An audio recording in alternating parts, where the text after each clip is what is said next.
وهنا لجأ الكيان الإسرائيلي إلى استهداف موسع للمنشآت المدنية والحكومية لتقويض هذه الجهود. Konflik di Timur Tengah terus bergejolak, dan salah satu epicentrum ketegangan yang berulang kali mencuat adalah hubungan antara Israel dan Suriah. Dalam beberapa tahun terakhir, Israel secara konsisten melancarkan serangan udara ke wilayah Suriah yang disebutnya sebagai tindakan pencegahan terhadap ancaman dari Iran dan sekutu-sekutunya di kawasan tersebut. Meskipun seringkali tidak dikonfirmasi secara terbuka, banyak laporan menyebutkan bahwa serangan ini menargetkan pangkalan militer, depot senjata, dan konvoi yang diyakini terkait dengan milisi pro-Iran. Serangan ini bukan hanya menimbulkan korban jiwa dan kerusakan infrastruktur, tapi juga membuka kembali pertanyaan tentang tujuan strategis Israel, serta dampaknya terhadap stabilitas regional yang selama ini sudah rapuh. Serangan terbaru Israel ke wilayah Suriah memicu reaksi keras dari berbagai pihak. Amerika Serikat menyatakan tidak mendukung serangan militer terbaru Israel di Suriah dan menyerukan gencatan senjata yang berkelanjutan, serta deeskalasi antara Israel dan Suriah. Hal ini diungkapkan oleh juru bicara Departemen Luar Negeri Amerika Serikat Tammy Bruce kepada wartawan dalam konferensi pers harian pada Kamis 17 Juli.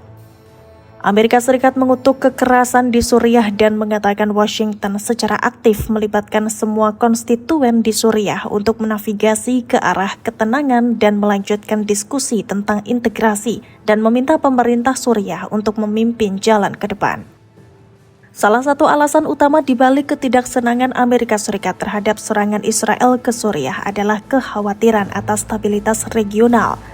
Sejak konflik Suriah meletus pada tahun 2011, kawasan tersebut telah menjadi titik api berbagai kepentingan, baik dari kekuatan besar dunia seperti Rusia dan Iran, maupun dari kelompok-kelompok militan transnasional.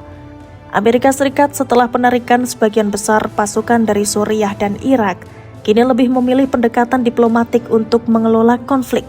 Serangan Israel, terutama jika menargetkan pasukan Iran atau kelompok yang berafiliasi dengannya, berisiko memicu balasan yang lebih luas dan memperpanjang instabilitas. Hal ini tentu bertentangan dengan kebijakan Amerika Serikat yang menginginkan deeskalasi di kawasan tersebut. Di sisi lain, Amerika Serikat memikirkan resiko terhadap pasukan Amerika Serikat di timur Laut Suriah. Meskipun jumlahnya terbatas, Amerika Serikat masih menempatkan pasukan di wilayah timur Laut Suriah, khususnya untuk mendukung pasukan Demokratik Suriah atau SDF dalam melawan sisa-sisa ISIS.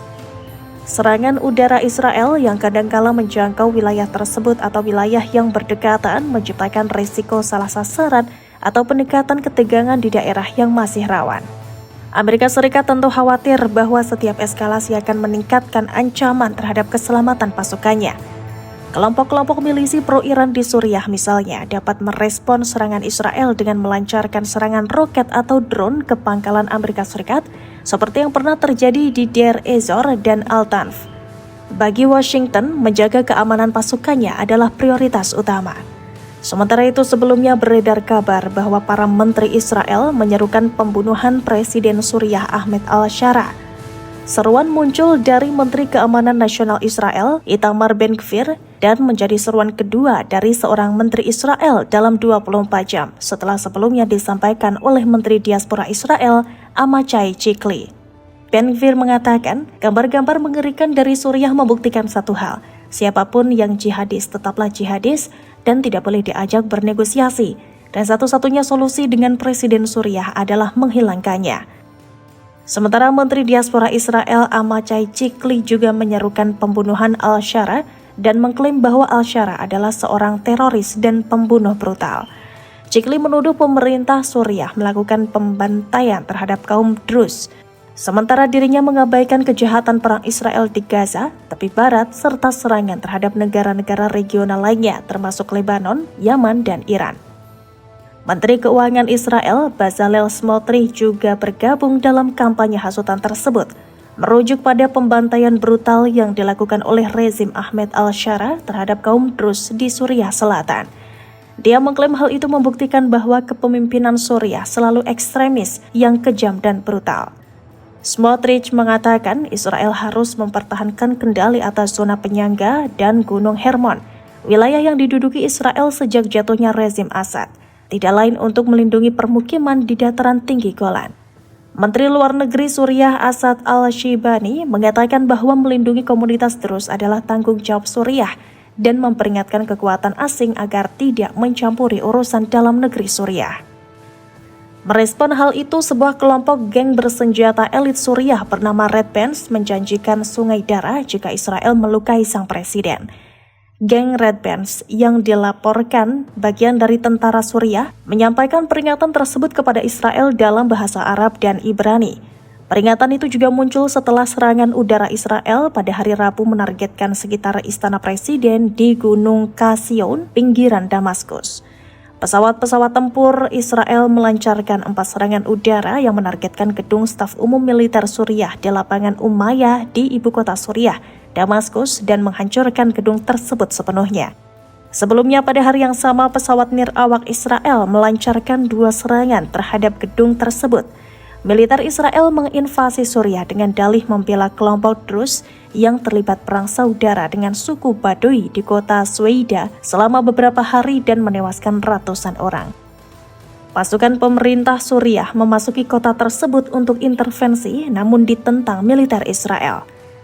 Channel 12 Israel melaporkan bahwa Angkatan Darat Zionis sedang bersiap untuk pertempuran selama beberapa hari di Suriah, di mana pesawat tanpa awak dan pesawat tempur sedang direlokasi untuk mempersiapkan serangan tersebut. Menurut laporan media tersebut, Divisi ke-98 Angkatan Darat Israel telah dipersiapkan untuk kemungkinan pemindahan dari Gaza ke Suriah. Sebuah brigade penerjun payung Angkatan Darat Israel juga diperkirakan akan tiba di Suriah, yang menunjukkan bahwa sejauh ini 160 serangan pesawat nirawak dan jet tempur telah dilakukan, sebagian besar di wilayah tersebut. Provinsi Selatan Suwaida juga sedang diserang oleh Israel.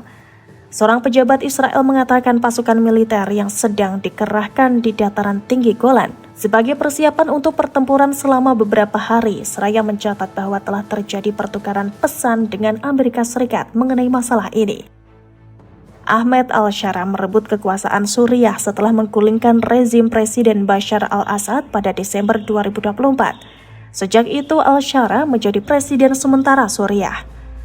Untuk diketahui, sejak pecahnya perang saudara di Suriah pada tahun 2011, negara tersebut menjadi ladang subur bagi berbagai kekuatan eksternal, mulai dari Rusia, Iran, hingga Amerika Serikat. Iran memanfaatkan kekacauan di Suriah untuk memperkuat kehadirannya secara militer dan logistik. Dukungan Iran terhadap rezim Bashar al-Assad menjadi bagian dari upaya mempertahankan poros perlawanan yang menghubungkan Tehran, Damaskus, dan Beirut melalui Hizbullah di Lebanon. Israel melihat kehadiran Iran dan Hizbullah di Suriah sebagai ancaman langsung terhadap keamanannya.